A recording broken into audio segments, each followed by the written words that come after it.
my son. You teach them that way for 3 years and they'll just be like you. And then will come that day that I've been looking forward to, when my son finally enters the city of Jerusalem as the king of all Israel. So what's your plan for that day? Wait a minute. Don't tell me.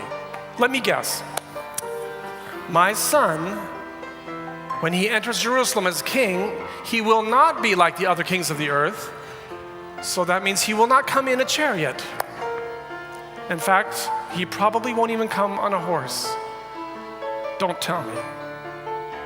He'll come in on a donkey. Donkey, that's it, Father. I was just thinking, what should I do that day? I'll take a donkey, like a little one, just 1 year old, a foal. He'll have just enough strength to carry my weight. I'll sit on him, and that way I can enter Jerusalem as a gentle king. Father, that's perfect. I want them to know I'm not a conquering warrior. I don't want to weigh them down with rules and laws. I want to make their burden light. Father, thank you for that idea. That was perfect. I shouldn't have said anything. Okay, so when you go marching in Jerusalem on your little donkey, then I will be lining the street with thousands of men and women and children of all ages, and they will be shouting at the top of their lungs, Hosanna to the King of Israel. Yes, that's what I'm going to do. Father, if you do that, I could just see it. The Pharisees will have a fit. Then let them have a fit. If the Pharisees manage to silence those crowds, I will personally order every stone and rock to jump up and cry out the same. There will be one day, my son, when you will be publicly acknowledged as the King of Israel, and I will have it no other way, because you are my son. Oh, Father, that will encourage me so much, especially on that week when later,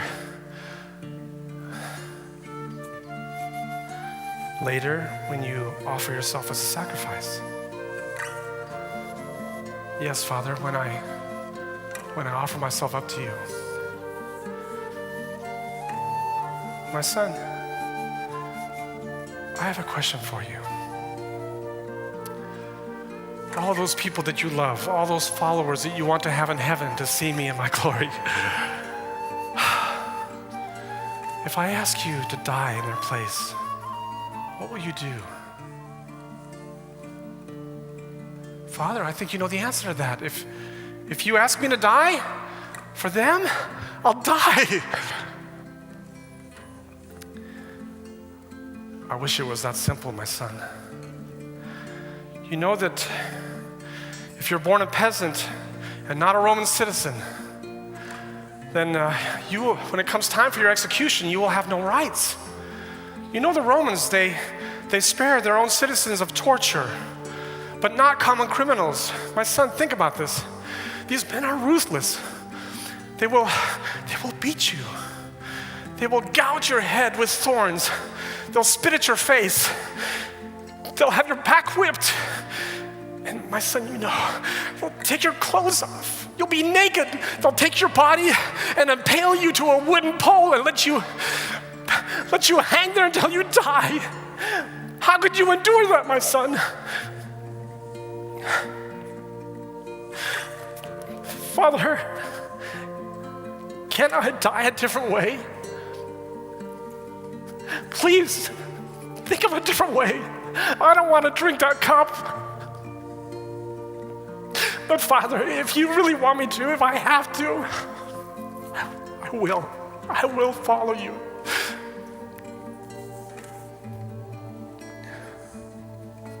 My son, I just have one more question.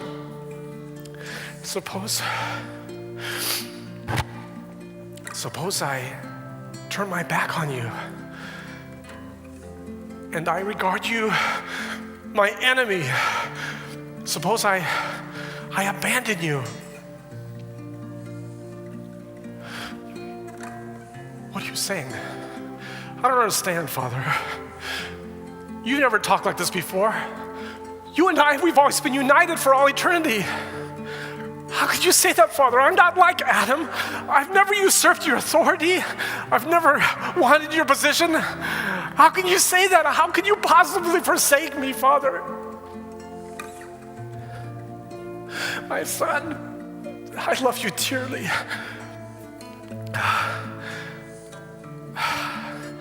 We'll talk about it again when we meet in Gethsemane. I'll let you know then. Father, don't you know that for all eternity I've only had one ambition? I've only wanted to please you, to submit myself to you. I've only wanted to honor your name and not mine. Don't you know that, Father? My son, come here. Let me embrace you. I know you do. I know.